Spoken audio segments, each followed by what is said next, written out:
அமுதன் ஆதிரையின் பயணம். ஓர் அழகான தமிழ் வனத்தில் அமுதன் என்ற சுட்டி பையன் வசித்து வந்தான். அவன் எங்கு பார்த்தாலும் என்ற சத்தத்தை தேடினான். கிளியே கிளியே, இந்த எங்கே போகிறது என்று அமுதன் கேட்டான். கிளி ஒரு மரத்தின் கீழே பறந்து சென்று அவனுக்கு வழி காட்டியது. அங்கே ஒரு பெரிய அன்னப்பறவை நின்று கொண்டிருந்தது. நான் தான் வின் தோழி என்று அது தன் கழுத்தை அசைத்தது.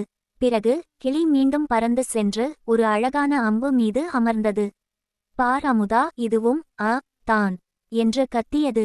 அன்னம் அம்பு இரண்டுமே தானே என்று அமுதன் உற்சாகமாக கத்தினான். அப்போது அவனது அக்கா ஆதிரை அங்கு வந்தாள். அமுதா, நீ வை தேடினாய். நான் இப்போது வை தேடப் போகிறேன். நீயும் வருகிறாயா என்று ஆதிரை கேட்டாள். இருவரும் சேர்ந்து நடந்தனர். சிறிது தூரத்தில் ஒரு பெரிய சுவையான ஆப்பிள் மரத்தில் தொங்கிக் கொண்டிருந்தது. எவ்வளவு பெரிய ஆப்பிள்! இது வில் தொடங்குகிறது என்று அமுதன் ஆச்சரியமாக கூவினான். அடுத்து ஆதிரை ஒரு அழகான ஆமை குட்டி ஓடுவதை பார்த்தாள். அதன் ஓடு சூரிய ஒளியில் மின்னியது. ஆப்பிள், ஆமை, ஆ என்று இருவரும் சேர்ந்து சத்தமாகச் சொன்னார்கள். ஓம் அந்த நாள் முழுவதும் அவர்களுக்கு நண்பர்களாகின.